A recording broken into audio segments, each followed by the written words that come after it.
നമസ്കാരം. ഇന്നത്തെ അതിഥിയിലേക്ക് സ്വാഗതം. തൃശൂർ സ്കൂൾ ഓഫ് ഡ്രാമയിൽ നിന്നും അഭിനയ കലയിൽ ബിരുദവും ഹൈദരാബാദ് യൂണിവേഴ്സിറ്റിയിൽ നിന്നും പ്രകടന കലയിൽ ബിരുദാനന്തര ബിരുദവും നേടി പൂനെ ഫിലിം ഇൻസ്റ്റിറ്റ്യൂട്ടിൽ നിന്നും സിനിമ അഭിനയത്തിൽ തന്നെ പരിശീലനം ലഭിച്ചു. ജീവിതം നാടകം തന്നെ ഉപാസനയാക്കി മാറ്റിയ ശ്രീ PA ഉണ്ണികൃഷ്ണനാണ് ഇന്ന് നമ്മളോടൊപ്പം എത്തിയിരിക്കുന്നത്. നമസ്കാരം. നമസ്കാരം. നമ്മുടെ നാടകത്തിന് സ്വന്തമായൊരു പാരമ്പര്യം അവകാശപ്പെടാൻ ഉണ്ടോ എന്നുള്ളൊരു കാര്യം എനിക്ക് ഒരു സംശയം ഇല്ലാതില്ല. നമ്മൾ യഥാർത്ഥത്തിൽ നമ്മുടെ ഈ മലയാള നാടകം വന്നു ചേരുന്നത് തമിഴിൽ നിന്നുമാണെന്ന് ഞാൻ കേട്ടിട്ടുണ്ട്. പക്ഷേ ആ തമിഴ് സംസ്കാരം കുറച്ചു കാലത്തേക്ക് നമ്മുടെ മലയാളത്തിൽ ഇങ്ങനെ നിറഞ്ഞിരുന്നു. പിന്നീട് ഈ കരുണ എന്ന് പറയുന്ന ഒരു നാടകം നമുക്ക് അതിൻ്റെ നമ്മുടെ വ്യതിയാനത്തിലേക്കുള്ള ഒരു മാറ്റത്തിന് വഴിയടിച്ചു എന്നാണ് കേൾക്കുന്നത്. അപ്പം ഇന്ന് നമ്മൾ എത്തി നിൽക്കുന്നത് ഈ നാടകത്തിന്റെ ഒരു അപച്യുതിയിലേക്കാണെന്നാണ് ഞാൻ മനസ്സിലാക്കുന്നത്. അതായത് ഈ 30കൾക്ക് ശേഷം 50കളിലും 60കളിലും നാടകം ഒരു ജനകീയമായ കലയായി മാറിയിരുന്നു. 70കളിലൊക്കെ ആയപ്പോഴത്തേക്ക് അതിനൊരു വ്യതിയാനം വന്നു കഴിഞ്ഞു. അപ്പൊ ഈ നാടകം യഥാർത്ഥത്തിൽ ഇന്ന് അപച്യുതി നേരിടുകയാണ്. ശരിക്കും നാടകത്തിന്റെ ഒരു വരവിനെ പറ്റി പറയുമ്പോൾ ശരിക്കും നാടകം ഏതൊരു ജനസമൂഹത്തിലും മനുഷ്യന്റെ ഉൽപ്പത്തിയുടെ കാലം മുതൽ തന്നെ വികസിച്ചു വന്ന ഒരു കലാരൂപമാണ്. അത് ശരിക്കും ഒരു 30കളിലൊന്നും അല്ല മലയാളത്തിലേക്ക് വരുന്നത്. പക്ഷേ അത് നമ്മൾ ഇന്ന് കാണുന്ന രീതിയിലുള്ള നാടകത്തിന്റെ വരവ്, അതായത് ഒരു പ്രൊസീനിയം സ്റ്റേജിൽ ഉയർന്ന ഒരു സ്റ്റേജ് കെട്ടിയിട്ട് അതിൽ നാടകം കളിക്കുകയും അതിന് എതിർവശത്ത് അഭിമുഖമായി ആൾക്കാരും നാടകം കാണുകയൊക്കെ ചെയ്യുന്ന നമ്മുടെ ഉത്സവ പറമ്പിലും ഒക്കെ കണ്ടുവരുന്ന ആ തരം നാടക രീതിയുടെ വരവ് ശരിക്കും ഈ 30കളിന് ശേഷമാണ് എന്ന് പറയാം. അത് തമിഴ് സംഗീത നാടകങ്ങൾ, അത് പിന്നെ പാഴ്സി സംഗീത നാടകങ്ങളെ അനുകരിച്ചുകൊണ്ട് തമിഴ് സംഗീത നാടകങ്ങൾ വരികയും അതിനെ തുടർന്ന് മലയാള സംഗീത നാടകങ്ങൾ വരികയും പിന്നീട് അതില് നമ്മുടെ ഭാഗവതരെയും പാട്ടുകളെയൊക്കെ പുറത്താക്കിയിട്ട് തിക്കുറിച്ചി സുകുമാരൻ നായരുടെ, അദ്ദേഹമാണ് ആദ്യമായിട്ട് അത്തരത്തിലുള്ള ഒരു ഭാഗവതരെയൊക്കെ സ്റ്റേജിൽ നിന്ന് പുറത്താക്കിയിട്ടുള്ള നാടകം. അദ്ദേഹത്തിന്റെ സ്ത്രീ മായ തുടങ്ങിയ തിക്കുറിച്ചി സുകുമാരൻ നായരുടെ നാടകമാണ് ആദ്യമായിട്ട് ഈ നമ്മുടെ നാടകം നിന്ന് പുറത്താക്കിയത്. പക്ഷെ പാരമ്പര്യത്തെ പറ്റി പറയുമ്പോൾ നമ്മുടെ കൂടിയാട്ടം എന്ന് പറയുന്നത് ശരിക്കും നൂറ്റാണ്ടുകളുടെ പാരമ്പര്യമുണ്ട്. കൂടിയാട്ടം ശരിക്കും നാടകരൂപമാണ്. സംസ്കൃതത്തില് ഭാസന്റെയും പ്രധാനമായും ഭാസന്റെയും ഭവഭൂതിയുടെയും ഒക്കെ നാടക കൃതികളാണ് അതിന്റെ ആധാരം. അപ്പൊ നമുക്ക് നമ്മുടേതായ ഒരു തനതായ നാടക പാരമ്പര്യം ഉണ്ടായിരുന്നു. അല്ലെങ്കിൽ നമ്മുടെ കാക്കാരിശി നാടകവും പൊറാട്ട് നാടകം എന്നൊക്കെ പറയുന്നതിലൊക്കെ അത് പക്ഷെ നമ്മൾ ഇന്ന് കാണുന്നത് പോലെയല്ല. അതൊക്കെയും നാടക രൂപങ്ങളായിരുന്നു. പക്ഷെ അത് ഇടയ്ക്ക് വെച്ചിട്ട് അത് നിന്നുപോയി. ആ സമയത്ത് ഈ തമിഴ് സംഗീത നാടകങ്ങൾ വന്നു. പിന്നെ ഈ പറഞ്ഞതുപോലെ അതിന് അപജയം വന്നിട്ടുണ്ടോ എന്ന് ചോദിച്ചാൽ, അപജയം നമ്മുടെ സമൂഹത്തിന്റെ എല്ലാ മേഖലയിലും അതിന് സാമൂഹികമായ ഒരുപാട് കാരണങ്ങളുണ്ട്. കാരണം നമ്മള് ഒരു സമയത്ത്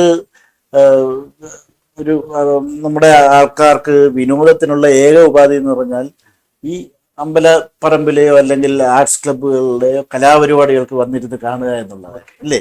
നമ്മള് ഉത്സവപ്പറമ്പിലും പള്ളി പെരുന്നാളിനും ഒക്കെ പോയിരുന്ന് ഒരു കസേരയും ഇല്ലാതെ ചെരുപ്പൊക്കെ ഇട്ട് അതിന്റെ പുറത്തിരുന്ന് നാടകം കണ്ട, സൈക്കിള് ചവിട്ടി സാംബശിവന്റെയും ഒക്കെ നാടകങ്ങളും സാംബശിവന്റെ കഥാപ്രസംഗവും അതുപോലെ നാടകങ്ങളും കാണാൻ സൈക്കിള് ചവിട്ടി കിലോമീറ്ററുകൾ പോയി കാണുന്ന ഒരു കാലം ഉണ്ടായിരുന്നു.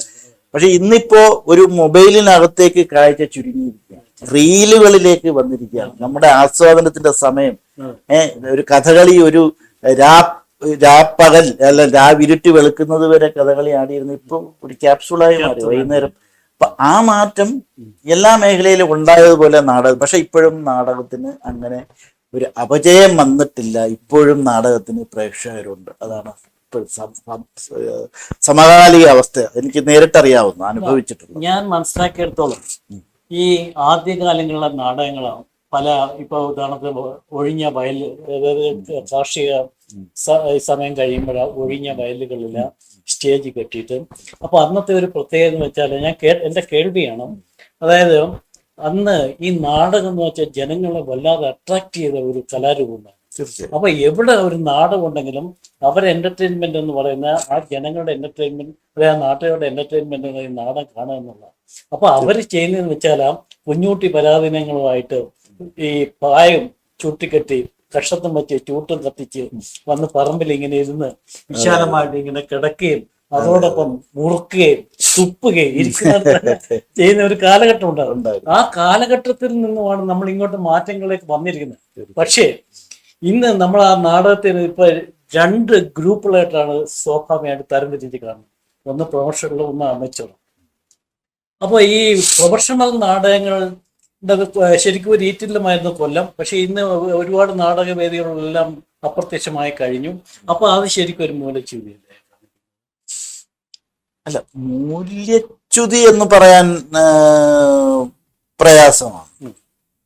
അത് ഞാൻ പറഞ്ഞില്ലേ, ഞാനീ പറഞ്ഞ ഈ ഒരു സാമൂഹികമായ അവസ്ഥക്കുണ്ടായി. ഇപ്പൊ ഉദാഹരണം പറഞ്ഞാൽ വൈദ്യശാസ്ത്ര രംഗത്തുണ്ടായ മാറ്റം എത്ര വലുതാണ് അല്ലേ? അത് ഈ ഒരു ജനസംഖ്യയുടെ വർധനവും നമ്മുടെ സാങ്കേതിക വിദ്യയുടെ വലുപ്പവും ഒക്കെ അതിനെ നമ്മുടെ എല്ലാ കലാരൂപങ്ങളെയും ബാധിച്ചിട്ടുണ്ട്. പക്ഷെ ഒരുപക്ഷെ ബാധിച്ചിട്ടുണ്ട്, വലിയ തോതിൽ ബാധിച്ചിട്ടുണ്ട്. സത്യജിത്ര ഈ ഏറ്റവും പരിമിതമായ സാഹചര്യങ്ങളിൽ നിന്ന് പതേർ പഞ്ചാലി പോലൊരു സിനിമ എടുത്ത അവസ്ഥയിൽ ഇന്നിപ്പോ എന്താണ്, ഒരു ക്യാമറ വളരെ ആർക്കും ഒരു മൊബൈലിൽ പോലും ക്യാമറ, അതനുസരിച്ച് അതിന്റെ ക്വാളിറ്റിക്കും വ്യത്യാസമുണ്ട്. പിന്നെ അത് കൈകാര്യം ചെയ്യുന്ന ജീവിതത്തിനും വ്യത്യാസം അല്ലേ?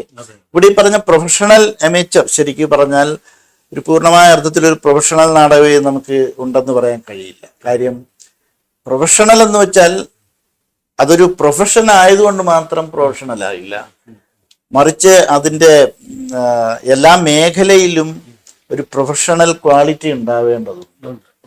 അപ്പൊ ആ അർത്ഥത്തിൽ ചോദിച്ചാൽ അത് അത്രത്തോളം ഒരു പ്രൊഫഷണലായിട്ടുള്ള വളരെ ചുരുക്കം സംഘങ്ങളെ നമുക്കുള്ളൂ.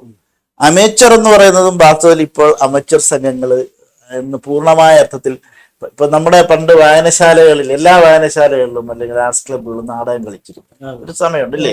അപ്പൊ ഞാനും ഒക്കെ അങ്ങനെ തന്നെ വന്നതാണ്. ഒരു പക്ഷേ പ്രതിയും ഉണ്ടാവും. അതായിരുന്നു അന്നത്തെ നമ്മുടെ ഒരു കളരിയായിരുന്നു അല്ലേ? ആ കളരിയിൽ വിജയിക്കുന്നവരാണ് പിന്നീട് പ്രൊഫഷണൽ നാടകങ്ങളിലേക്കോ സിനിമയിലേക്കോ. ഇന്നിപ്പോ അതില്ലാതായി. അതൊരു വലിയ പ്രശ്നമാണ്. ആരും വായനശാലകളൊക്കെയും പൈസ കൊടുത്ത് ഗാനമേളയോ പിന്നെ മിമിക്സ് പരേഡോ നാടൻപാട്ടോ നടത്തുന്ന ഒരു സമയമാണ്. സ്വന്തമായി നാടകങ്ങൾ അവതരിപ്പിക്കുന്നവര് കുറവാണ്. അപ്പൊ ഈ അതിരുകളൊക്കെ ഇന്ന് ഒത്തിരി മാഞ്ഞുപോയി. പക്ഷെ ഞാൻ പറയുന്ന ഇന്നിപ്പോൾ ഈ ഒരു കോവിഡിന് ശേഷം ഉള്ള ഈ ഒരു സമയത്ത് നാടകങ്ങൾ അവതരിപ്പിക്കുന്ന ഉത്സവപ്പറമ്പുകളിലായാലും നാടകമേളകളിലായാലും പോയാൽ തിങ്ങി നിറഞ്ഞ പ്രേക്ഷകരിക്കുക. ഇപ്പൊ തന്നെ ഞാനിപ്പോ അവതരിപ്പിക്കുന്ന ഒരു സോളോ ഏകപാത്ര നാടകം, അതുമായിട്ട് ഞാൻ ഈ അടുത്ത സമയത്താണ് തിരുവനന്തപുരത്ത് യൂണിവേഴ്സിറ്റി കോളേജിൽ ഭരത് മുരളി നാടകോത്സവത്തിൽ പങ്കെടുത്തത്. നിറച്ചാളായിരുന്നു. തലശ്ശേരി ന്യൂമാഹിയിൽ ഉള്ള പിന്നെ ഓണന്തുരുത്ത് രാജശേഖരൻ സ്മാരക നാടകോത്സവം തിയേറ്റർ ഫിയസ്റ്റ, തിങ്ങി നിറഞ്ഞ ആൾക്കാരായി. അപ്പൊ ഒരിക്കലും നാടകത്തിന് മൂല്യച്യുതി വന്നിട്ടില്ല. പക്ഷെ ഒരുപക്ഷെ പ്രേക്ഷകരുമായിട്ടുള്ള ഒരു ബന്ധം പഴയതുപോലെ പുലർത്തിക്കൊണ്ടുപോകാൻ കഴിയുന്നില്ല. അപ്പൊ യഥാർത്ഥത്തിൽ ഈ ഒരു കലാരൂപത്തിന് മൂലച്യുതി സംഭവിക്കുന്നുള്ള ഇല്ല എന്നുള്ള യാഥാർത്ഥ്യമാണ്. പക്ഷെ ജനങ്ങളുടെ ആ ഒരു വൈകാരികമായ ആ ഒരു പ്രത്യേകതയാണ് ഇതിൽ നിന്നും വിഭിന്നമാക്കുന്നത് അല്ലെ? അപ്പൊ അത് ഇപ്പോഴത്തെ ഒരു ട്രെൻഡ് ഈ നാടകത്തെ അങ്ങനെ സ്വാധീനിച്ച് കാണുന്നു. തീർച്ചയായിട്ടും ഉണ്ട്.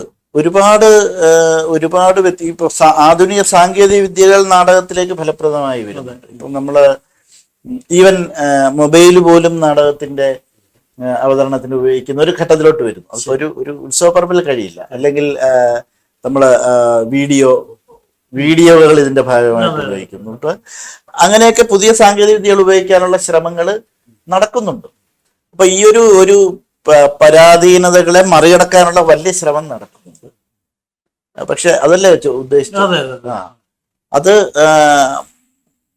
തീർച്ചയായിട്ടും മുന്നോട്ട് പോകും. അത് പക്ഷെ ഇത് എന്തൊക്കെ ആ സാങ്കേതിക വിദ്യകൾ വന്നാലും അടിസ്ഥാനപരമായിട്ട് മനുഷ്യന്റെ ജീവിത പ്രശ്നങ്ങളുമായിട്ട് സംവദിക്കില്ലെങ്കിൽ ഈ കലാരൂപം നാടകമായാലും സിനിമയായാലും അല്ലേ. ഇപ്പൊ സിനിമയിൽ തന്നെ ഇപ്പൊ പറയാറുണ്ട് അമ്മ കഥാപാത്രങ്ങൾ ഇല്ലെന്ന് പറയും, അച്ഛനും അമ്മയും ഇല്ല സിനിമയിൽ എന്നുള്ള ഒരു അവസ്ഥയിൽ അല്ലേ, ഒരു വലിയ വിമർശനമാണ് വരുന്നത്. അപ്പൊ അത്തരത്തിൽ നമ്മുടെ ജീവിതത്തിലുണ്ടല്ലോ. അപ്പൊ അത്തരത്തിൽ ആഴത്തിലുള്ള ജീവിതത്തെ വിശകലനം ചെയ്യുന്ന സ്ക്രിപ്റ്റുകളുടെ ഒരു അഭാവം ഒരുപക്ഷെ ഇപ്പൊ അതാണ് എനിക്ക് തോന്നുന്നത്. ഇപ്പൊ നമുക്ക് നേരത്തെ എന്ന് വെച്ചാൽ തോപ്പിൽ ഭാസി, എസ്.എൽ. പുരസഭാനന്ദൻ, ഇങ്ങനെ കുറെ നല്ല എഴുത്തുകാർ നമുക്ക് ഈ നാടക രംഗത്ത് ഉണ്ടായിട്ടുണ്ട്. പക്ഷെ ഇന്ന് ഈ പറഞ്ഞ പോലെ നമുക്ക് ഈ നല്ല എഴുത്തുകാരൻ നാടകത്തിനെ സന്നിവേശിപ്പിക്കാൻ കഴിയുന്ന തരത്തിലുള്ള അല്ലെങ്കിൽ വളരെ ജീവിതമായിട്ട് ബന്ധപ്പെട്ട ജീവിതഗന്ധിയായ കഥകൾ ഉൾപ്പെടുത്തിക്കൊണ്ട് അങ്ങനെ ഒരു നാടകം ജയിക്കാനുള്ള ആൾക്കാരുടെ അഭാവം ഇന്ന് ഈ രംഗത്തെ ശോഷണത്തിൽ കാണുന്നു. അഭാവം എന്ന് ഞാൻ പറയില്ല, കുറവെന്ന് പറയാം. കുറവ് ഉണ്ട്, എഴുതുന്നവരുണ്ട്. പലപ്പോഴും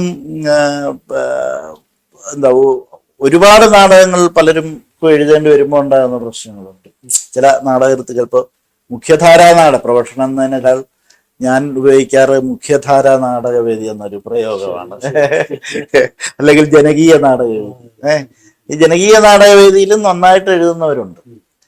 പക്ഷെ അവർ ഒരുപാട് നാടകങ്ങൾ എഴുതേണ്ടി വരുമ്പോൾ സ്വാഭാവികമായിട്ടും ഉണ്ടാവും. നാടകം ഇതുപോലെ ഇപ്പൊ പണ്ട് തോപ്പിൽ ഭാസി സാറൊക്കെ എന്ന് വെച്ചാൽ ഒരു വർഷം ഒരു നാടകമൊക്കെ എഴുതും അല്ലേ, ചെയ്യും. ഒരു നാടകം എഴുതും, അല്ലെങ്കിൽ 2 നാടകം എഴുതും, അതിനപ്പുറത്ത് എഴുതില്ല. അല്ലെ എൻ.എം. പിള്ള സാറ് ഒരു നാടകം, N M. Pillai sir, K T. Muhammad, ഇതൊക്കെ എടുത്തു പറയേണ്ട പേരുകളാണ്. അവരധികം നാടകങ്ങൾ എഴുതത്തില്ല, അവര് അത്ര എഴുതും. പക്ഷെ ഇന്നിപ്പോ വന്നിട്ട് ഒരുപക്ഷെ നാടകം കൊണ്ട് ജീവിക്കാനുള്ള ബുദ്ധിമുട്ട് ഇതിനെയൊക്കെ വലിയ തോതിൽ ബാധിക്കുന്നു. അതൊരു പ്രധാനപ്പെട്ട കാര്യമാണ്. നമ്മൾ ഏതൊരു കലയിലേക്ക് നമ്മൾ പൂർണ്ണമായിട്ടും ജീവിതം സമർപ്പിച്ചിറങ്ങുമ്പോൾ നമുക്ക് മാന്യമായി ജീവിക്കാൻ ആവശ്യമായ വരുമാനം കിട്ടും. അപ്പോഴെന്ത് ചെയ്യാൻ പറ്റും? കൂടുതൽ എഴുതി കൊടുക്കേണ്ടി വരും, കൂടുതൽ സംവിധാനം ചെയ്യേണ്ടി വരും. പ്രധാന ഘടകമാണ്. അതുണ്ടെങ്കിലല്ലേ ചെയ്യാൻ പറ്റും. ഇപ്പൊ തന്നെ ഞാനിപ്പോ നമ്മുടെ ഇന്നത്തെ അതിഥി എന്നുള്ള പരിപാടി ഉദ്ദേശിക്കുന്നത് ആ വ്യക്തിയുടെ ആ കടന്നുവരവും ആ രംഗപ്രവേശമൊക്കെയാണ് നമ്മൾ കൂടുതലായിട്ട് ഉദ്ദേശിക്കുന്നത്. നമുക്ക് ഇടയ്ക്കിടയ്ക്ക് ഇതിന്റെ കാര്യങ്ങൾ ചർച്ച ചെയ്യാം. ഇപ്പൊ പി.ജെ. ഉണ്ണികൃഷ്ണനെ സംബന്ധിച്ചിടത്തോളം ഈ നാടകത്തോട് ഇത്രമാത്രം അഭേദ്യമായ ഒരു ബന്ധം ഉണ്ടാകുന്നത് കുട്ടിക്കാലം മുതലാണ്. ഏത് സാഹചര്യമാണ് അത്? ആരിൽ നിന്നാണ് ഇൻസ്പയർ ചെയ്താണ്? കുട്ടിക്കാലം മുതൽ തന്നെ എനിക്ക് ആ ഇൻസ്പിറേഷൻ കിട്ടിയത് ശരിക്കും നീരാവിൽ എന്ന എൻ്റെ നാട്, അവിടെ എൻ്റെ ജ്യേഷ്ഠന്റെ നേതൃത്വത്തിൽ, ജയപരമേശ്വരൻ പിള്ള എന്ന് പറയും, അദ്ദേഹത്തിന്റെ നേതൃത്വത്തിലൂടെ പ്രകാശ് കലാകേന്ദ്രം എന്ന ഒരു സംഘമുണ്ട്. ഇപ്പോഴും അതുണ്ട്. ചേട്ടൻ ഇപ്പൊ അതിന്റെ ഭാഗമല്ലെന്നേ ഉള്ളൂ. അപ്പൊ അന്ന് അവര് വർഷത്തിൽ ഒരു നാടകം കളിക്കുക എന്നുള്ളതാണ് അന്നത്തെ പ്രധാന ഇത്. അപ്പൊ അത് എൻ്റെ ചേട്ടൻ തന്നെയാണ് സംവിധാനം ചെയ്തിരുന്നത്. അന്ന് ഈ എല്ലാ ഓണത്തോടടുപ്പിച്ച് 2 മാസം മുമ്പ് എൻ്റെ വീട്ടിന് തൊട്ട് പടിഞ്ഞാറുള്ളൊരു വീട്ടിൽ വെച്ചിട്ടാണ് റിഹേഴ്സൽ. അപ്പൊ അതിന് കറണ്ടൊക്കെ എടുക്കുന്നത് വീട്ടിൽ നിന്ന് അങ്ങോട്ട് എടുക്കുന്നത്. അപ്പൊ ആ സമയത്ത് വൈകുന്നേരം ആയി കഴിഞ്ഞാൽ പിന്നെ റിഹേഴ്സൽ കാണാൻ പോകും. അന്ന് തുടങ്ങിയതാണ് ഇതിനോടുള്ള ഒരു ആഭിമുഖ്യം. പക്ഷെ ഞാൻ ആദ്യമായിട്ട് നാടകം കളിക്കുന്ന ഒരു പ്രീ ഡിഗ്രിയൊക്കെ കഴിഞ്ഞ സമയത്ത്, അതും പ്രകാശ് കലാകേന്ദ്രത്തിൽ തന്നെ. അത് പിന്നെ P.N. മോഹൻരാജ് എന്ന് പറഞ്ഞ നാടകത്തിൽ, ഇപ്പോഴത്തെ നമ്മുടെ ലൈബ്രറി കൗൺസിലിന്റെ പ്രധാന ഭാരവാഹിയായിട്ടുള്ള D. സുകേശൻ കൂടെ അവര് സംവിധാനം ചെയ്ത ഒരു നാടകത്തിലാണ് പ്രീ ഡിഗ്രി കഴിഞ്ഞ് ആദ്യമായിട്ട് ഞാൻ പങ്കെടുത്തത്. അതിനുശേഷം പിന്നെ ഇങ്ങോട്ട് കുറെ കാലം ഈ മോഹൻരാജിന്റെ സംവിധാനത്തിൽ തന്നെ പെരുന്തച്ചൻ, കൊഴുത്ത കാളക്കുട്ടി തുടങ്ങിയിട്ടുള്ള നാടകങ്ങളിൽ അവതരിപ്പിച്ചു. അതായത് ഒരു 82 മുതലാണ് ഞാൻ നാടകത്തിൽ സജീവമായിട്ട് കളിച്ചു തുടങ്ങുന്നത്. പിന്നെ ഒരു 86 ആയപ്പോൾ എനിക്ക് സ്കൂൾ ഓഫ് ഡ്രാമയിൽ അഡ്മിഷൻ കിട്ടി. അവിടുന്ന് പിന്നെ വേറൊരു വഴിക്കായി. അല്ല, അതിനിടയ്ക്ക് ഈ നാടകം ഇങ്ങനെ രക്തത്തിന്റെ അതായത് ബ്ലഡിന്റെ ഒരു ഭാഗമായിട്ട് കൊണ്ടു നടക്കുമ്പോഴാണ് നേരത്തെ പറഞ്ഞ പോലെ നമുക്ക് ജീവിക്കാൻ ഒരു മാർഗം വേണമായിരുന്നു. അങ്ങനെ ഒരു കൃഷി മേഖലയായിട്ട് ബന്ധപ്പെട്ട ഒരു ജോലിയിൽ പ്രവേശിച്ചു എന്ന് ഞാൻ കേട്ടിട്ടുണ്ട്. അത് ആ കാർഷിക രംഗമായിട്ടുള്ള അത് എങ്ങനെ ഇതുമായിട്ട് റിലേറ്റ് ചെയ്ത് എങ്ങനെ പോകുന്നു എന്നുള്ളതാണ്. ഇത് ഈ ഒരു കാര്യത്തിലുള്ള എൻ്റെ ഒരു ഇത് വളരെ വിചിത്രമായ കുറെ കാര്യങ്ങൾ. ഒന്ന്, എനിക്ക് എൻ്റെ ബാല്യ കൗമാര ദശകളിലൊന്നും എനിക്ക് പ്രത്യേകിച്ചും ഇത്തരം കാര്യം ജോലിയെ പറ്റിയിട്ടൊന്നും ആലോചിക്കേണ്ടി വന്നിട്ടില്ല. കാര്യം അത്യാവശ്യം ജീവിക്കാനുള്ള കുഴപ്പമില്ലാത്ത ഒരു വീട്ടിൽ വീട്ടിന്റെ ചുറ്റുപാടുകൾ അങ്ങനെയായിരുന്നു. അതുപോലെ ഞാൻ അതിനെക്കുറിച്ചൊന്നും ആലോചിച്ചിട്ടേ ഇല്ല ഒരു കാലഘട്ടം വരെ. അത് കഴിഞ്ഞ് ഈവൻ സ്കൂൾ ഓഫ് ഡ്രാമയിൽ പോവുകയും പിന്നെ ഹൈദരാബാദ് സെൻട്രൽ യൂണിവേഴ്സിറ്റിയിൽ പോസ്റ്റ് ഗ്രാജുവേഷന് പോവുകയും ഒക്കെ ചെയ്യുന്ന കാലത്ത് ഇൻസ്റ്റിറ്റ്യൂട്ടിൽ 6 മാസം short time certificate in film acting ആണ് ഞാൻ പൂനെ ഫിലിം ഇൻസ്റ്റിറ്റ്യൂട്ടിൽ ചെയ്തത്.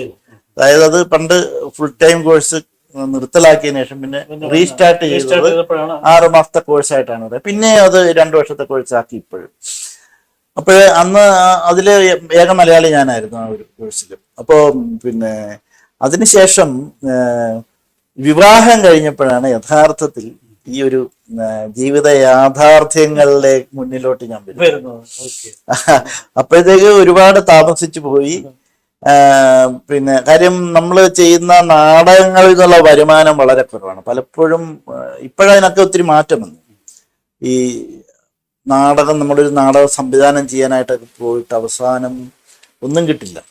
നല്ല വാക്കും പറഞ്ഞ് കയ്യും തന്ന് എന്തെങ്കിലും ഒരു പോക്കറ്റിലൊരു ഉദ്യോഗം ഒന്ന് തിരികെ വെച്ചിട്ട് പോയി നടക്കുന്ന വഴിക്ക് നമ്മൾ എടുത്തു നോക്കുമ്പം ഒരു 100-500 രൂപ. അങ്ങനെ തിരുവോണത്തിന്റെ തലേന്നൊക്കെ ഞാൻ വല്ലാതെ വിഷമിച്ച് വന്നിട്ടുണ്ട്. അപ്പൊ അതിനുശേഷം പിന്നെ ഞാൻ KPSC ഒരു വർഷം കളിച്ചു. KPSC ഇന്നലകളിലെ ആകാശം എന്നുള്ള നാടകത്തിൽ ആ ഒരു വർഷം എന്ന് വെച്ചാൽ അത് 100 എനിക്ക് 130 സ്റ്റേജെങ്കിലും കളിച്ചിട്ടുണ്ട്. അപ്പൊ ആ ഒരു വർഷം അങ്ങനെ വലിയ കുഴപ്പമില്ലാത്ത രീതിയിൽ പോകുന്നുണ്ട്. പിന്നെ ആ സമയത്ത് ചില സീരിയലുകളിലും അഭിനയിച്ചിരുന്നു. പക്ഷെ ഈ സമയത്ത് പിന്നെ എൻ്റെ ഭാര്യയാണ് യഥാർത്ഥത്തിൽ ഈ PSCക്ക് അപേക്ഷ ഫില്ല് ചെയ്തത്.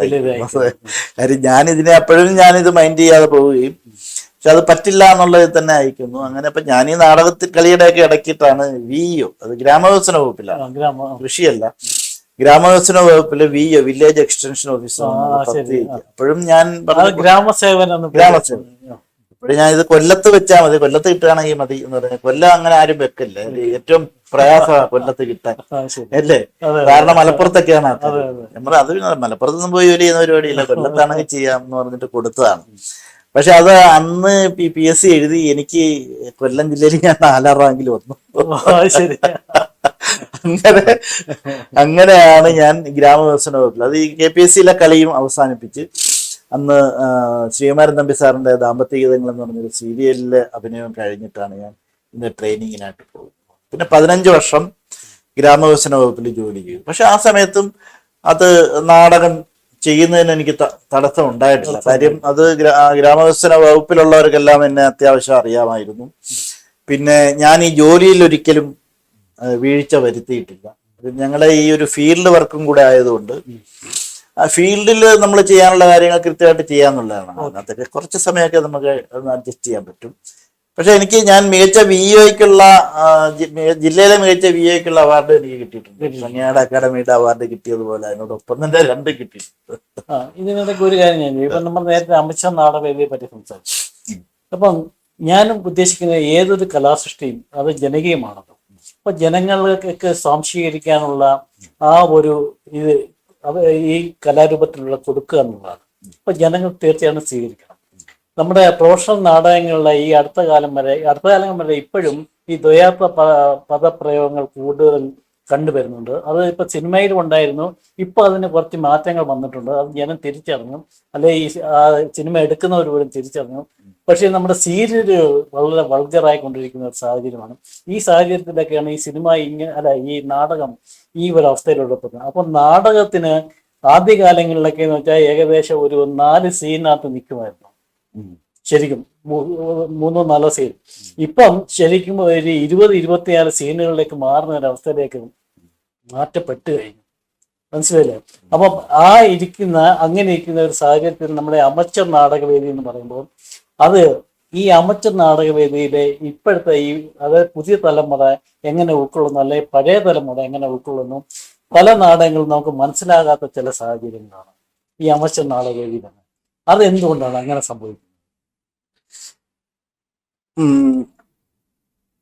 പ്രൊഫഷണൽ നാടക അല്ലെങ്കിൽ മുഖ്യധാരാ നാടകവേദിയിൽ നിന്ന് ഈ മറ്റേ എന്താണ് അല്ല എന്ത് പ്രയോഗം എന്ന് പറഞ്ഞ് ഈ ദ്വയാർത്ഥ പ്രയോഗങ്ങളൊക്കെ മാറിക്കഴിഞ്ഞു. ഇപ്പൊ കുറെയൊക്കെ മാറി. പക്ഷെ ഇപ്പോഴും നല്ലൊരു ശതമാനം നാടകങ്ങളിലും പഴയ തമാശകൾ പറയുകയും അത് കേട്ടപ്പോഴും ആൾക്കാർ ചിരിക്കുകയും ചെയ്യുന്ന ഒരു അവസ്ഥ ഉണ്ട്. പിന്നെ ഇതിനകത്ത് ഏറ്റവും പ്രധാനപ്പെട്ട ഒരു കാര്യം, ഈ നാടകങ്ങൾ കാണാനൊന്നും ചെറുപ്പക്കാരുണ്ടാകുന്നില്ല എന്നുള്ളതാണ്. 50 വയസ്സിന് മുകളിലുള്ളവരാണ് ദൗർഭാഗ്യവശാൽ. അതൊരു ഒരു ഒരു ഒരു നമ്മളത് ഒളിച്ചു വെക്കേണ്ട കാര്യമല്ല.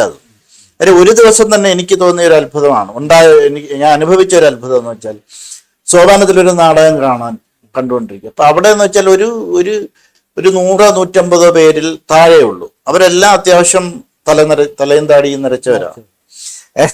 നാടകം കഴിഞ്ഞ് ഞാൻ നേരെ 8 Point ആർട്ട് കഫേയിൽ പോയി. അവിടെ അന്നൊരു ബാൻഡ് ഉണ്ടായിരുന്നു, പ്രശസ്തമായ ഒരു ബാൻഡ്. ഞാൻ ചെല്ലുമ്പോഴത്തേക്കാണ്ട് 8:30 മണി കഴിഞ്ഞു. ഞാൻ അത്ഭുതപ്പെട്ടു. കാര്യം ആ 8 Point ആർട്ട് കഫേ നിറഞ്ഞ് കവിഞ്ഞ് ചെറുപ്പക്കാർ, എന്റെ മക്കൾ ഉൾപ്പെടെയുള്ളവർ അവിടെ നിന്ന് ഡാൻസ് കളിക്കുകയാണ്. സോ ആ ടേസ്റ്റിലുള്ള ആ ഒരു വ്യത്യാസം വന്നു കഴിഞ്ഞു. അപ്പൊ ഇപ്പോഴും നമ്മൾ ഈ പറയുന്നതൊക്കെയും ഈ പഴയ തലമുറയെ ഉദ്ദേശിച്ചാണ് നമ്മൾ പലപ്പോഴും വർത്തമാനം. പുതിയ തലമുറയെ അഡ്രസ് ചെയ്യാനായിട്ട് കൃത്യമായിട്ട് പറ്റുന്നില്ല. അമേച്ചർ നാടകങ്ങളില് ഈ പറഞ്ഞ ഒരു ദുർഗ്രഹതയുടെ ഒരു കാലം കഴിഞ്ഞു. അവിടെ ഇപ്പൊ അത് മാറി. ഏകദേശം ഒരു മനുഷ്യന് മനസ്സിലാവുന്ന രീതിയിൽ ഒരു സമയത്ത് പ്രേക്ഷകനെ വേണ്ടത്ര ശ്രദ്ധിക്കാതെ പോയി നാടകം പോയി.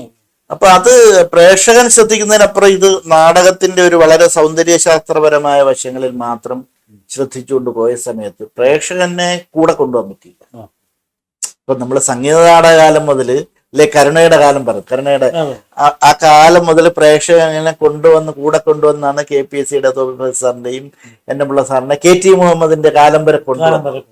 പക്ഷെ അതിനുശേഷം മുമ്പോട്ട് ഈ ഒരു പിന്നെ ഈ സമാന്തര നാടകവേദിയിൽ നടന്ന പരീക്ഷണങ്ങൾക്കൊപ്പം പ്രേക്ഷകനെ കൊണ്ടുപോകാൻ കഴിഞ്ഞില്ല. പക്ഷെ ഒരു കാര്യം അതിനകത്ത് ഒരു എക്സെപ്ഷൻ ഉള്ളത്, ഞാനൊക്കെ അഭിനയിക്കാനായിട്ട് തുടങ്ങുന്ന 80കളിലുള്ള മത്സര നാടകവേദി ഇല്ലേ, അന്ന് ഈ റിയലിസം ഒക്കെ വിട്ടിട്ട് ഒരുപാട് സിംബലിസ്റ്റിക് ആയിട്ടുള്ള നാടകങ്ങളും ഒക്കെ വന്നിരുന്നു. അത് കാണാൻ നിറച്ച ആളുണ്ട്, നല്ല ജനമുണ്ട്. പക്ഷെ പിന്നീട് അതിനോടൊപ്പം കൂടെ കൊണ്ടുപോകാൻ കഴിയില്ല. പക്ഷെ ഇപ്പോഴ് ആ ഒരു അവസ്ഥ മാറി. ഇപ്പൊ ഉദാഹരണം പറഞ്ഞാൽ ഈ വർഷം സംഗീത നാടക അക്കാദമി മത്സരത്തിൽ കളിച്ച നാടകങ്ങളൊക്കെയും അങ്ങനെ പ്രശ്നമുള്ളതല്ല. അതിൽ തന്നെ ഇപ്പം മാടൻ മോക്ഷം എന്ന് പറഞ്ഞ ഒരു നാടകം ധാരാളം വേദികളിൽ കളിക്കുന്നു, ഒരുപാട് വേദികൾക്ക് ആൾക്കാർ ഇഷ്ടപ്പെടുന്നു. അല്ലെങ്കിൽ പാലക്കാട് പിന്നെ നന്മയിൽ ജോൺ ക്യുഹ്യൂത്തോ എന്ന് പറഞ്ഞ ഡോൺ ക്വിക്സോട്ടിന്റെ ഒരു മലയാള ആവിഷ്കാരമായിട്ടുള്ള നാടകം ആൾക്കാർ വളരെ ഭംഗിയായിട്ട് അത് നന്നായി ആസ്വദിക്കുന്നു. ഇപ്പൊ ഞാൻ ഒക്കെ കളിച്ചിരുന്ന ആർട്ടിക് എന്ന് പറഞ്ഞാൽ KR രമേശൻ എന്നാണ്, അല്ലെങ്കിൽ ഞാനിപ്പോ അവതരിപ്പിക്കുന്ന ഈ സോളോ, അതൊക്കെ വളരെ സിമ്പിളായിട്ടുള്ള നാടകമല്ല. പക്ഷെ ആളുകൾക്ക് അതിനോട് ഐഡന്റിഫൈ ചെയ്യാൻ കഴിയുന്നുണ്ട്, ആ കഥാപാത്രത്തെ അവസ്ഥകളൊക്കെ ചെയ്യാൻ കഴിയുന്നുണ്ട്. അപ്പോൾ ഇപ്പോഴ് ആ ഒരു അവസ്ഥയിൽ നിന്ന് മാറി വരുന്നു. പക്ഷെ അത് പൂർണ്ണമായിട്ടുമായി നമ്മുടെ ഏറ്റവും ഗ്രാമീണർക്ക് ഒരുപക്ഷെ അവിടെ വരെ എത്തിയിട്ടില്ല എന്ന് പറഞ്ഞാൽ അതൊരു ശരിയാണ്. അവിടെ എത്തണം, അതാണ് എന്റെ ശരി. അതുപോലെ തന്നെ ഭരത് മുരളി ഇതേപോലെ തന്നെ ഒരു സോളോ ചെയ്തതായിട്ട് എനിക്ക് ഓർമ്മയുണ്ട്. അദ്ദേഹം പക്ഷെ അന്ന് ഞാൻ ആലോചിക്കുന്നത്, എനിക്ക് ഇപ്പോഴും എന്റെ മനസ്സിലായ ലങ്കാലക്ഷ്മി എനിക്ക് വല്ല സ്ട്രൈക്ക് ചെയ്ത ഒരു കാര്യം വെച്ചാൽ, അന്ന് ഞാനിത് വീഡിയോ കവറേജ് ചെയ്യാനായിട്ട് ഞാൻ ചെന്നിരുന്നു. അപ്പൊ അദ്ദേഹം വളരെ റെസ്ട്രിക്റ്റഡ് ആയിരുന്നു. എന്ന് വെച്ചാൽ ഇത് കവർ ചെയ്യാൻ പാടില്ല, ഒരാളും എടുക്കരുതെന്ന് പറഞ്ഞപ്പം എനിക്ക് മാനസികമായിട്ട് വല്ലാതെ വന്നു. കാരണം എന്ന് വെച്ചാൽ നമ്മൾ മനുഷ്യരാണ്. ഇദ്ദേഹത്തിന്റെ ഈ സോളോ ഇന്നൊന്ന് കാണണമെന്ന് വിചാരിച്ചാൽ ഒരു മനുഷ്യനും പറ്റത്തില്ല. പക്ഷെ അന്ന് അത് നമ്മൾ പ്രിസർവ് ചെയ്തിരുന്നുവെങ്കിൽ നമുക്കത് എടുക്കാമായിരുന്നു, അത് കാണാനുള്ള ഒരു അവസരമായിരുന്നു. അപ്പൊ അങ്ങനെയുള്ള ഒരു സാഹചര്യമാണ്. ഇപ്പൊ തന്നെ ഇപ്പം PJ Unnikrishnan, Lankalakshmi, Mary Lawrence, Dharmakshetra, Kurukshetra എന്നീ നാടകങ്ങൾ രചന നടത്തിയിട്ടുണ്ട്, സംവിധാനം ചെയ്തിട്ടുണ്ട്. അതുപോലെ കുട്ടികൾക്കായി കൂക്കു തീവണ്ടി, ഇങ്ങനെ കുറെ നാടകങ്ങൾ ഇങ്ങനെ ചെയ്തിട്ടുണ്ട്.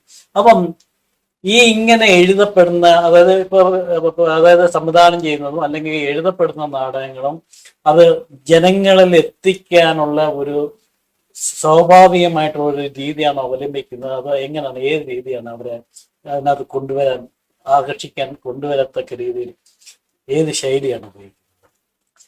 അല്ല, ഞാൻ നാടകങ്ങള് എൻ്റെ നാടകങ്ങള്, അതായത് ഇപ്പൊ ഞാൻ ഈ പറഞ്ഞ നാടകങ്ങളൊക്കെ ഞാൻ സംവിധാനം ചെയ്തത്. അത് ലങ്കാലക്ഷ്മി ആയാലും മേരി ലോറൻസ് ആയാലും ധർമ്മക്ഷേത്ര കുരുക്ഷേത്ര ആയാലും അത്തരത്തിലുള്ള നാടകങ്ങളൊക്കെ ഞാൻ സംവിധാനം ചെയ്തതാണ്. അത് ലങ്കാലക്ഷ്മി CN ശ്രീകണ്ഠനാരായണനാണ്, മേരി ലോറൻസ് PM താജിന്റെ ആണ്, ധർമ്മക്ഷേത്ര കുരുക്ഷേത്ര ശങ്കരപിള്ള സാറിന്റെ ആണ്. ഈ നാടകങ്ങളൊക്കെയും വളരെ കൃത്യമായിട്ട്, മേരി ലോറൻസ് ഒക്കെ വളരെ ഒരു റിയലിസ്റ്റിക് ആയിട്ടുള്ള അപൂർവം നാടകങ്ങളിലൊന്നാണ് മലയാളത്തിൽ. അപ്പൊ ഈ നാടകങ്ങളൊക്കെ നമ്മൾ പ്രത്യേകിച്ചൊന്നും ചെയ്യേണ്ട കാര്യമില്ല. അതിനെ നമ്മൾ ആവശ്യമില്ലാത്ത വിഷ്വലുകളോ സംവിധാന കാര്യങ്ങളൊക്കെ ചേർത്തിട്ട് ഇതിനെ ദുർഗ്രഹമാക്കാതിരുന്നാൽ മതി. അല്ലെങ്കിൽ അത് വളരെ ഡയറക്റ്റ് ആയിട്ട് തന്നെ കമ്മ്യൂണിക്കേറ്റ് ചെയ്യുന്ന നാടകങ്ങളാണത്. പിന്നെ ഞാൻ എഴുതുന്ന നാടകങ്ങളും തീർച്ചയായിട്ടും എൻ്റെ ഒരു പ്രേക്ഷകനെ മുന്നിൽ കണ്ടാണ് ഞാൻ നാടകങ്ങൾ ചെയ്യാറുള്ളത്. അത് എൻ്റെ പ്രേക്ഷകൻ എന്ന് പറഞ്ഞാൽ എൻ്റെ ഗ്രാമത്തിലെ ഏറ്റവും സാധാരണക്കാരായ മനുഷ്യരാണ്. അവർക്ക് മനസ്സിലാകുക എന്നുള്ളതാണ് എൻ്റെ ഏറ്റവും പ്രാഥമികമായ ലക്ഷ്യം. ഞാൻ അങ്ങനെ കണ്ടിട്ടുള്ളൂ. ഞാൻ നാടകം അഭിനയിക്കുകയോ സംവിധാനം ചെയ്യുകയോ ചെയ്യുമ്പോൾ ഞാൻ അവരുടെ ഇടയിൽ ഒരാളായി ഇരുന്നു കൊണ്ട് തന്നെ ആ നാടകത്തെ കണ്ടുകൊണ്ടാണ് ചെയ്യാറുള്ളത്. അതുപോലെ തന്നെ നാടകങ്ങളെ പരിപോഷിപ്പിക്കുന്നതിന് വേണ്ടിയിട്ട് എന്നും പറഞ്ഞിട്ട് ഇവിടെ ഫൈൻ ആർട്ട് സൊസൈറ്റികൾ വന്നിട്ടുണ്ട്. ഈ ഫൈൻ ആർട്ട് സൊസൈറ്റികളെ നിർത്തണം, ഇവര് വളരെ ദോഷം ചെയ്യുന്നു എന്നുള്ള ഒരു രീതിയും ഇടയ്ക്ക് കേട്ടിട്ടുണ്ടായിരുന്നു. ഈ ഫൈൻ ആർട്ട് സൊസൈറ്റികൾ പോലുള്ള ഒന്ന് ഈ നാടകത്തെ ഉദ്ദീപിപ്പിക്കുന്നതിന് വേണ്ടി വരുന്ന നന്നായിട്ട് ആവും എന്നൊരു അഭിപ്രായമുണ്ടോ? ഈ ഫൈൻ ആർട്ട് സൊസൈറ്റികൾ ഒരു കാലഘട്ടത്തിൽ ഫൈൻ ആർട്ട് സൊസൈറ്റികൾ വളരെ നല്ല രീതിയിൽ പ്രവർത്തനം നടത്തിയിരുന്നവരാണ്.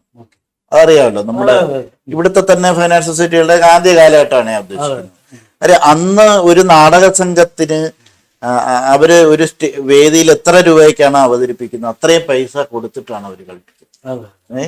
ഇപ്പൊ NM പിള്ള സാറൊക്കെ അങ്ങനെയുള്ള വേദികളിൽ മാത്രമേ അദ്ദേഹം നാടകം കളിക്കത്തുള്ളായിരുന്നു, അല്ലാതെ ഉത്സവപ്പറമ്പിൽ കളിക്കത്തില്ല. പക്ഷെ ഇന്നിപ്പോഴ് പലതും ഫൈൻ ആർട്ട് സൊസൈറ്റികൾ പോലും ഈ നാടകമേളകൾ എന്ന് പറഞ്ഞിട്ടാണ് പ്രൊഫഷണൽ.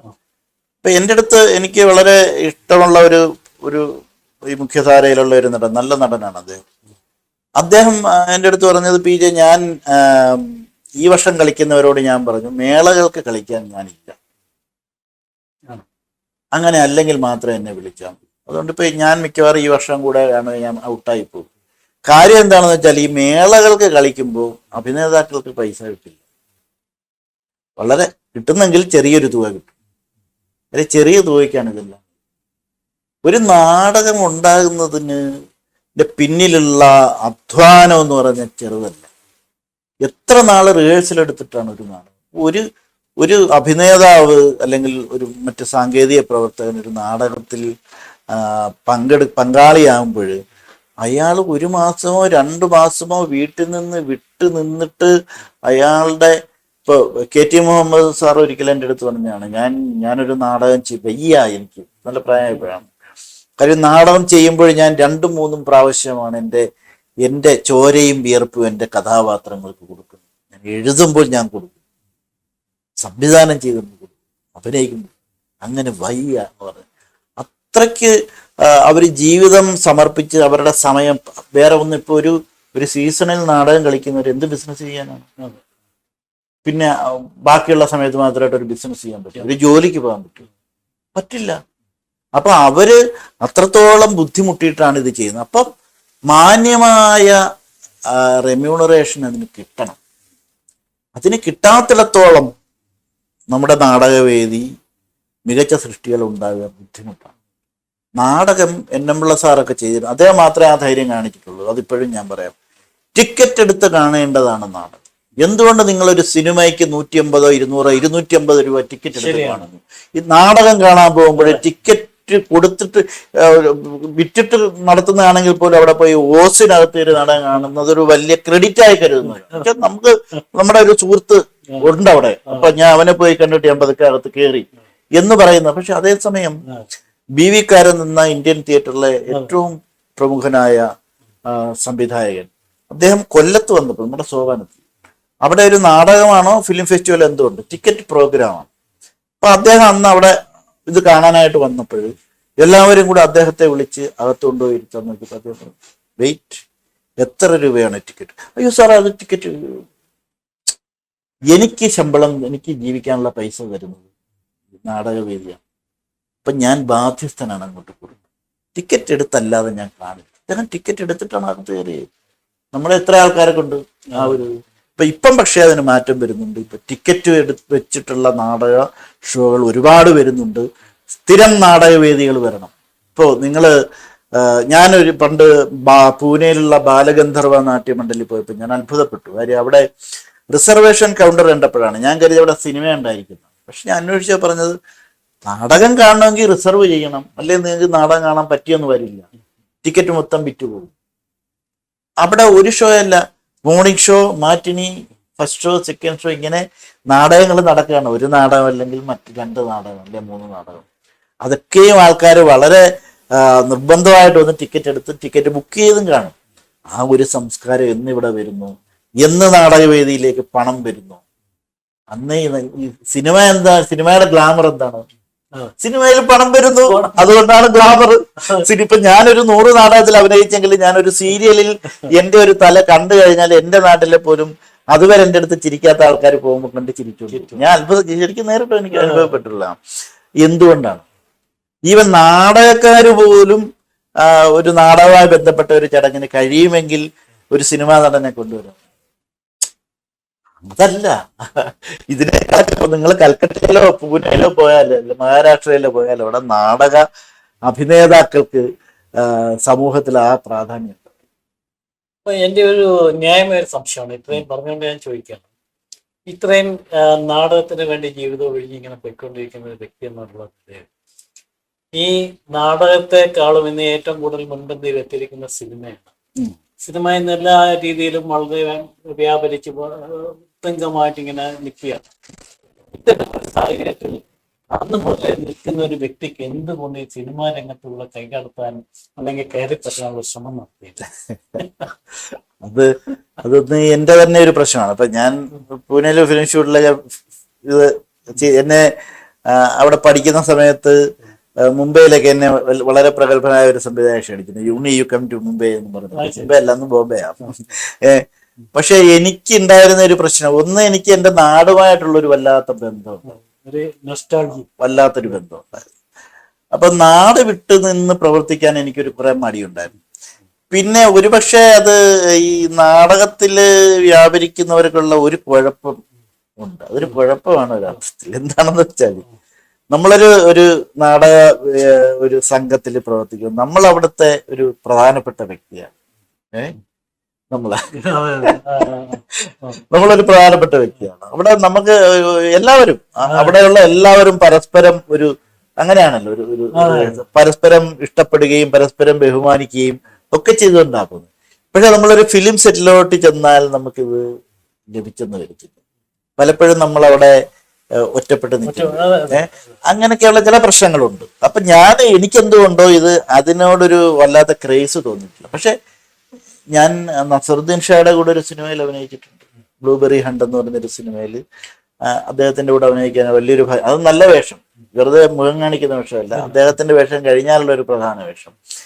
അങ്ങനെ പ്രഗത്ഭരായ പലരുടെയും കൂടെ അഭിനയിച്ചിട്ടുണ്ട്, സിനിമകളിൽ തന്നെ സീരിയലിലും ഒക്കെ ആയിട്ട് അഭിനയിച്ചിട്ടുണ്ട്. പക്ഷെ അത് എന്തുകൊണ്ടോ എനിക്കുള്ള ഒരു കുഴപ്പം, എനിക്ക് ഈ ചാൻസ് ചോദിക്കാൻ ഭയങ്കര മടിയാണ്.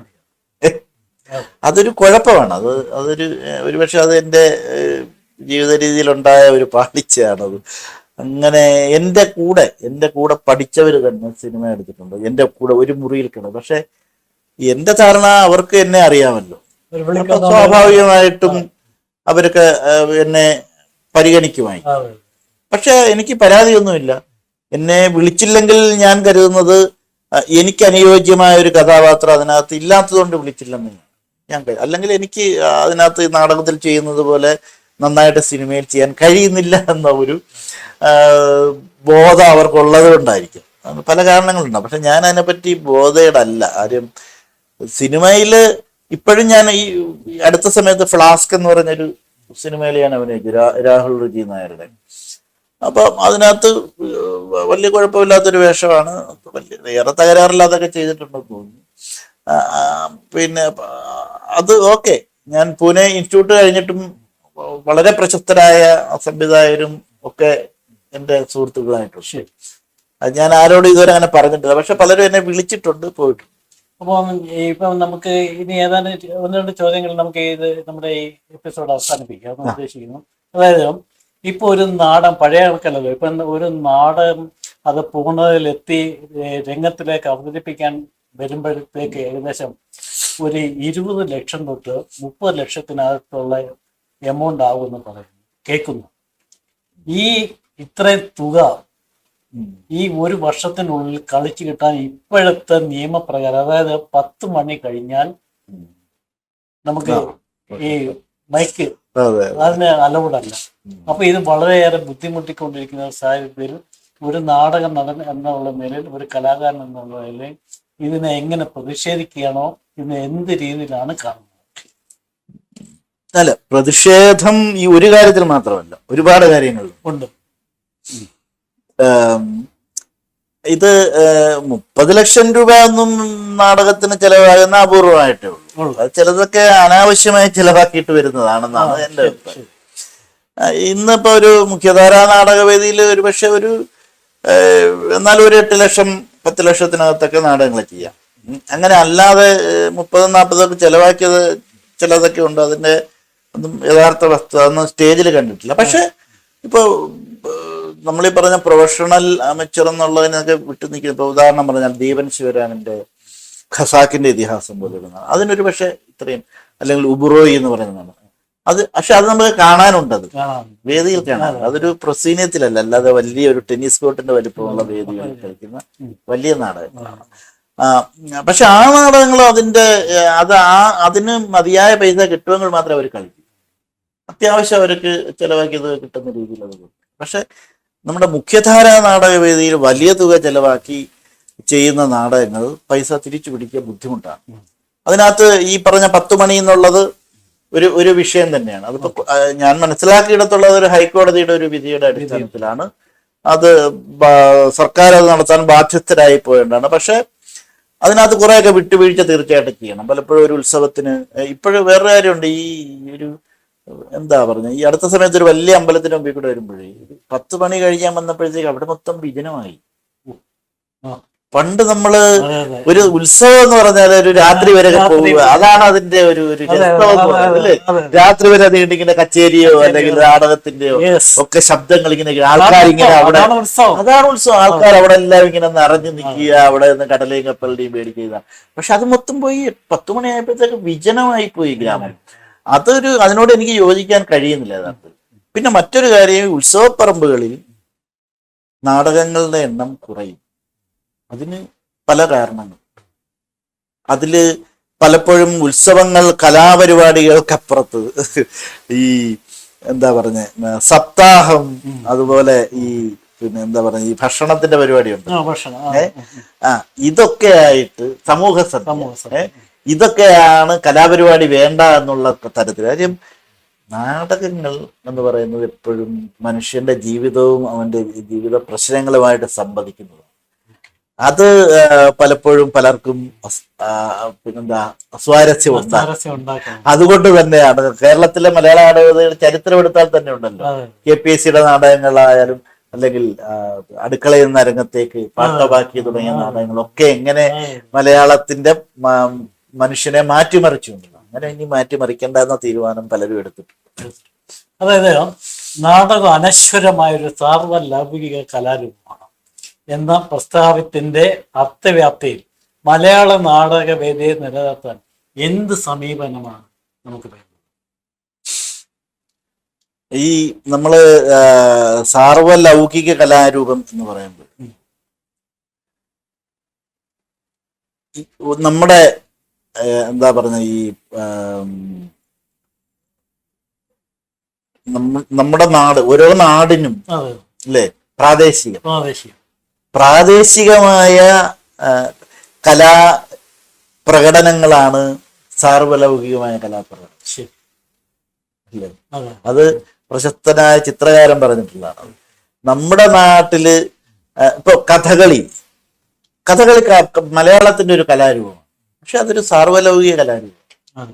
അത് അമേരിക്കയെ കൊണ്ടുപോയി അമേരിക്കയിലെ കഥകളിയുടെ തുല്യമാക്കാൻ ശ്രമിക്കുന്നതാണ്. അപ്പൊ നമ്മൾ ചെയ്യാനുള്ള നമ്മുടെ നാടിൻ്റെതായ ജീവിതവും അതിന്റെ പാരമ്പര്യവും അതിന്റെ പ്രത്യേകതകൾ ഉൾക്കൊള്ളുന്ന സത്യസന്ധമായ നാടകം അല്ലെങ്കിൽ കലാരൂപം സൃഷ്ടിക്കുക എന്നുള്ളത്. അപ്പോൾ സ്വാഭാവികമായിട്ടും സാർവ ലൗകികമാകും. അത്രേ ഉള്ളൂ എന്റെ കാര്യം. അപ്പം നമുക്ക് യഥാർത്ഥത്തിൽ നമ്മുടെ ഈ നാടക സങ്കല്പം പഴയതിൽ നിന്നും വ്യത്യസ്തമായി വീണ്ടും അതിനൊരു ഭാവി ഉണ്ടെന്നുള്ള പ്രതീക്ഷ നമുക്ക് അർപ്പിക്കാം. തീർച്ചയായിട്ടും ഇനിയും ഒരു കാലഘട്ടം ഉണ്ടാകും എന്നുള്ളത് നമുക്ക് പ്രതീക്ഷിക്കാം. തീർച്ചയായും നാടകം എന്ന് പറയുന്നത് അതൊരു ഒരു ഒരു ഒരു ഒരു മദർ ആർട്ടാണ് നാടകം. എപ്പോഴും നമ്മൾ തിരിച്ച് നാടകത്തിലേക്ക് പോകാതെ നിർവാഹമില്ല. നാടകം എല്ലാ കാലത്തും നാടകം നിലനിൽക്കും. നാടകത്തെ ഇഷ്ടപ്പെടുന്നവർ എല്ലാ കാലത്തും ഉണ്ടാകും. നാടകത്തെ പോലെ ജീവിതഗന്ധിയായി ലൈവായിട്ട് നമ്മുടെ ജീവിതത്തെ നോക്കിക്കാണാൻ കഴിയുന്ന മറ്റൊരു കലാരൂപം ഇല്ല. ഇപ്പം ഉണ്ണികൃഷ്ണൻ ഇപ്പൊ ഈ പറഞ്ഞ ഈ വാക്കുകൾ തന്നെ ജീവിതം, അതായത് ഈ നാടകം എന്ന് പറഞ്ഞ ജീവിതമായിട്ട് സമഞ്ജസമായി ബന്ധപ്പെട്ട് കിടക്കുന്നു. അതൊരു കലാരൂപം എന്നുള്ള നിലയിൽ മറ്റേതിനേക്കാളും ജനങ്ങൾക്ക് കൂടുതൽ സ്വാധീനിക്കാൻ കഴിയുന്ന ഒന്നാണ്. അതിന് തീർച്ചയായിട്ടും ഒരു ഭാവി ഉണ്ടാകും, വീണ്ടും ഉണ്ടാകും എന്നുള്ള പ്രതീക്ഷയാണ് അദ്ദേഹത്തിനുള്ളത്. ഇന്ന് നമ്മളോടൊപ്പം ഈ പരിപാടിയിൽ പങ്കെടുക്കുക ശ്രീ പി എ ഉണ്ണികൃഷ്ണൻ. നന്ദി, നമസ്കാരം. നന്ദി.